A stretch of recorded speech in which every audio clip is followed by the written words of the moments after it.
Kwingineko huko nchini Marekani, rais wa Marekani anasema kwamba nchi yake haitaondoa kizuizi cha kijeshi katika mlango wa bahari wa Hormuz hadi makubaliano na Iran yafikiwe. Rais huyo wa Marekani Bwana Donald Trump amesema kuwa nchi yake haitaondoa kizuizi kilichopo kwenye bandari za Iran hadi pale makubaliano yatakapofikiwa na Tehran, kwa maana Iran ikubaliane na mpango wa Marekani katika kile inachokitaka. Na kauli hiyo imekuja wakati ambapo bado kuna sintofahamu kuhusu uwezekano wa kufanyika kwa mazungumzo mapya ya kumaliza vita kati ya pande hizo mbili. Kizuizi hicho ambacho kilianza wiki moja iliyopita kinaiangamiza Iran kabisa, Trump aliandika kwenye ukurasa wake wa mitandao ya kijamii wa Truth Social, akiongeza kuwa nchi yake ilikuwa ikishinda mzozo huo kwa kiasi kikubwa. Maoni yake yanaambatana na makubaliano ya muda wa kusitisha mapigano kati ya Marekani na Iran yanayotarajiwa kukamilika Jumatano, lakini bado hakuna uhakika ikiwa awamu ya pili ya mazungumzo ya amani itaendelea nchini Pakistan. Usalama umeimarishwa katika mji mkuu wa Pakistan kufuatia mkutano huo.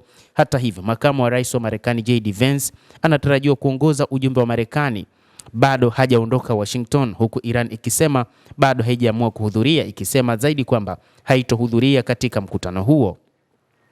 Hata hivyo, kutokana na hali hiyo, wachambuzi wa mambo wanasema kwamba uwezekano wa kurudi katika mapigano kati ya Marekani na Iran ni mkubwa, hasa baada ya wiki hii ya mvutano mkubwa kati ya Marekani na Jamhuri ya Kiislamu ya Iran, na ni kutokana na kila upande kusema amekiuka makubaliano waliokubaliana.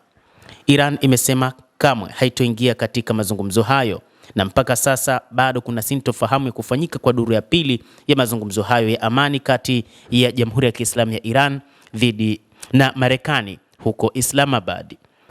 Kutofanyika kwa mazungumzo hayo kunatajwa na wachambuzi wa mambo kwamba kutasababisha vita vikubwa, na kwamba wakati huu nchi hizo zinatunishiana misuli.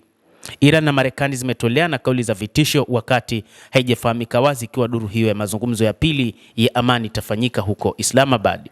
Hata hivyo, wachambuzi wameeleza kwamba kutokana na mikwaruzano hiyo, uwezekano wa mapigano katika wiki hii, hasa baada ya siku ya kesho Jumatano kukamilika kwa wiki mbili za mazungumzo, kama alivyosema rais wa Marekani Donald Trump, ikiwa hatafikia makubaliano na Iran basi atachukua maamuzi magumu. Lakini wa Iran nao wakisema wataionyesha dunia kwamba Wajemi ni watu wa aina gani, watatumia silaha zilizosalia lakini pia na mpya ambazo hazikutumika katika kizazi hiki. Pakistan inaendelea na maandalizi ya mkutano huo, na rais wa Marekani Donald Trump ametishia kuishambulia vikali Iran ikiwa haitafikia katika makubaliano mapya, huku spika wa bunge la Iran Mohammad Bagher Kalibaf akitaja kuwa wamejiandaa vilivyo na wako tayari kuonesha mbinu mpya kwenye uwanja wa vita, lakini pia akisema kwamba wataweza kuipa gharama kubwa Marekani pamoja na Israel ikiwa watarudi katika mapambano.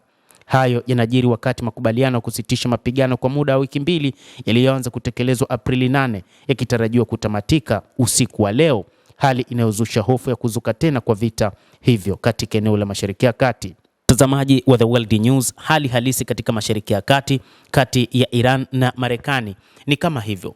Iran imegoma kuenda katika mazungumzo, huku rais wa Marekani akitoa vitisho kwamba endapo taifa hilo halitakubali kuingia katika mazungumzo basi wataweza kulishambulia vibaya mno.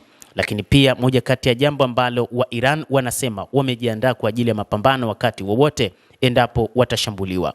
Endelea kutufuatilia, lakini nikusihi usisahau kulike, usisahau kucomment, kadhalika usisahau kusubscribe channel yetu hii ili upate habari hizi kwa mapana kupitia The World News. Jina langu ni Adam Hussein. Endelea kuwa na